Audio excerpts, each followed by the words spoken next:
The biting wind howled through the frozen peaks, cutting through layers of threadbare cloth and gnawing at Emily's weary bones. The mountains seemed to loom endlessly, their jagged edges etched sharply against the bleak gray sky. She had been left alone here, abandoned by the world she once knew. Emily's husband, Thomas, had died unexpectedly last autumn, caught in a sudden blizzard, while tending to their small herd. The news had shattered her, but the real blow came when the townsfolk whispered that a widow was no longer fit to stay in the settlement. Too vulnerable, they said. Better off alone in the mountains. So, with a few meager possessions, and a small parcel of land, Emily was sent away, left to face the merciless cold and her own grief. Days blurred into nights. She wrapped herself in old blankets and tried to find warmth near a dwindling fire, but the freezing temperatures made survival a daily battle. Her fingers were stiff and cracked, and her face was pale from hunger and exhaustion. The silence was suffocating, and the loneliness deeper than any chasm. In her darkest moments, Emily wondered if she could bear the solitude any longer. The mountains were beautiful yet merciless, and she was a fragile soul with no family, no support, no hope. Yet even as she lay shivering beneath a thin canvas tent, something deep inside refused to surrender. The memory of Thomas's smile, the sound of his laughter, the life they had dreamed together, these flickered like embers in the cold night. One day, as she ventured further than usual to gather firewood, she spotted footprints in the snow. Large, deliberate, and unfamiliar. Her heart pounded. She had heard stories of the Cheyenne warriors who roamed these lands, proud, fierce protectors of the earth and its people. But could one of them be near her now? And if so, was he friend or foe? Emily's story was only beginning. Emily's breath came out in small clouds as she followed the footprints cautiously, each step crunching softly in the snow.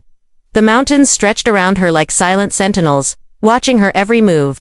Her heart raced not just from the cold, but from the hope that someone else was near.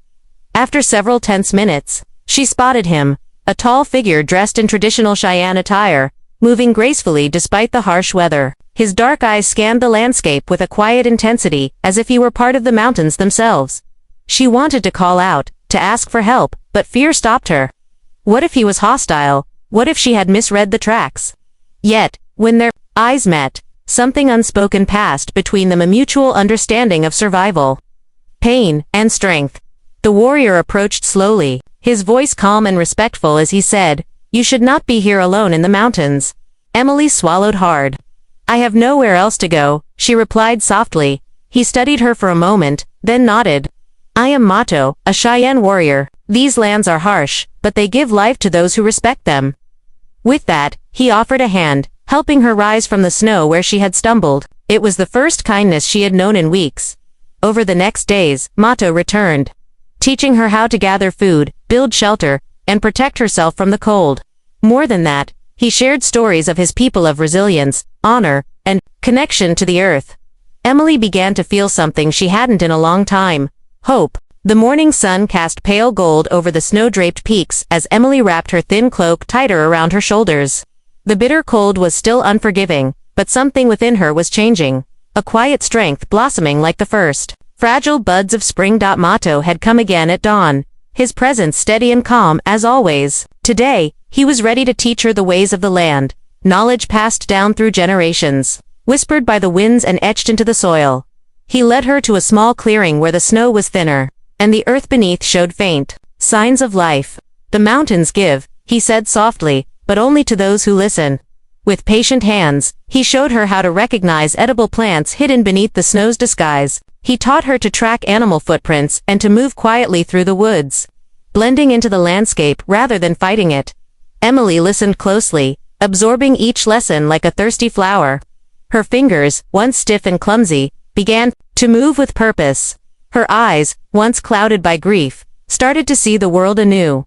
More than survival skills, Mato shared stories of his ancestors, how they honored the land, how they found balance between taking and giving back. He spoke of the sacred connection between people and nature, a bond Emily had never known but instinctively felt as days passed. She realized that Mato's teachings were not just about enduring the wilderness, they were about healing the wounds inside her heart.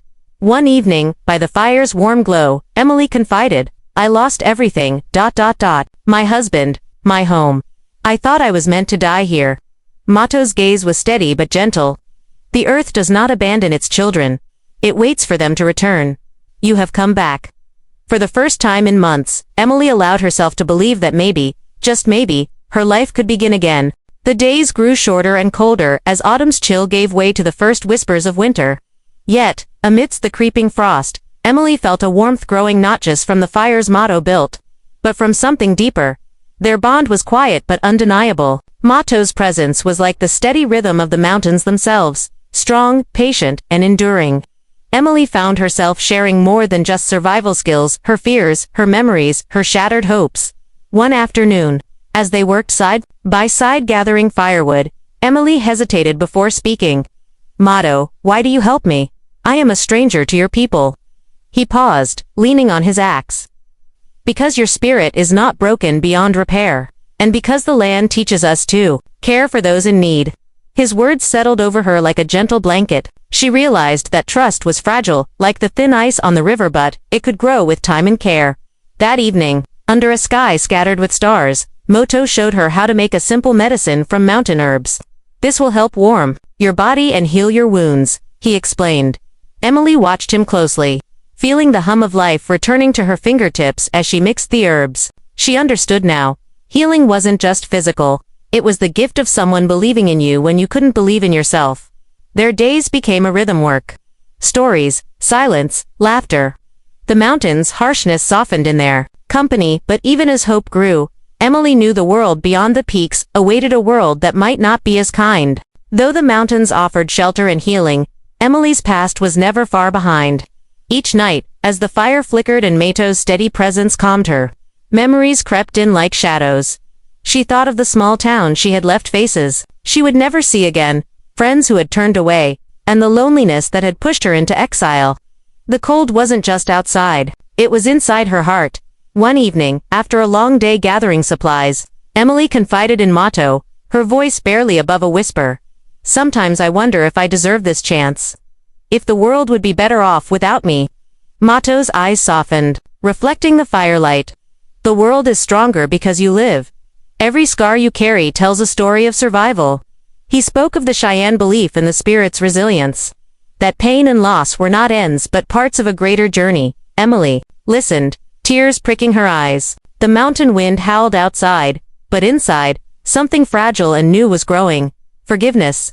Forgiveness of herself, and maybe, someday, forgiveness of those who had abandoned her.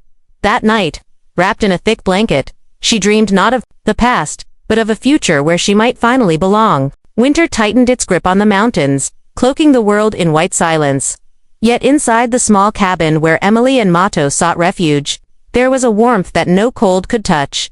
Emily had grown stronger, her hands sure, her spirit steadier. She learned to read the land's subtle signs, where the deer might gather, how to harvest herbs beneath the snow, even how to carve a sturdy shelter from fallen branches. Motto watched her with quiet pride, knowing the woman before him was not the same fragile widow who had arrived months ago. She was a survivor shaped by pain but no longer defined by it. One evening, as they sat beneath a sky splashed with stars, Motto spoke of a promise. "When spring returns, the land will bloom again. Life will awaken from the cold. So too must we."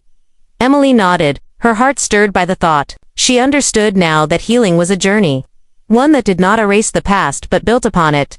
Together, they made plans not just to survive, but to live. To return to the town, not as broken remnants of their histories, but as whole people, carrying the strength of the mountains within them. Motto reached out, taking her hand gently. "You are not alone anymore." And in that simple gesture, Emily felt the first true spark of hope. Spring whispered its arrival through the melting snow, awakening the mountains from their icy slumber. Streams swelled with fresh water, and the first wildflowers peeked shyly through the thawed earth. The harsh silence of winter was replaced by the gentle hum of life returning.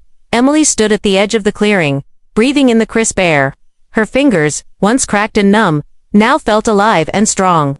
Beside her, Motto stood tall and steady, his eyes reflecting the same renewed spirit she felt within herself. For months, the mountains had been their refuge and their teacher. They had learned from the land, but also from each other. In the quiet companionship forged through hardship, they had found something neither expected. A second chance. Emily knew the path ahead would not be easy. The town where she had once lived still waited, filled with memories both painful and precious. Some might never understand her return. But she no longer feared their judgment. She carried the strength of the mountains inside her, now unyielding, enduring, and full of life. Motto smiled gently, sensing her thoughts. The land changes with the seasons, and so do we. But some things remain: truth, the hearts, courage, and the promise of tomorrow. Together, they began the journey back down the mountain, stepping into a world reborn by spring's light. It was not just the land that had been given new life, it was Emily's heart, too. No longer a widow, abandoned to the frozen wilderness, she was a woman reborn, ready to face the future with hope, resilience, and the fierce love that had carried her through the darkest winter.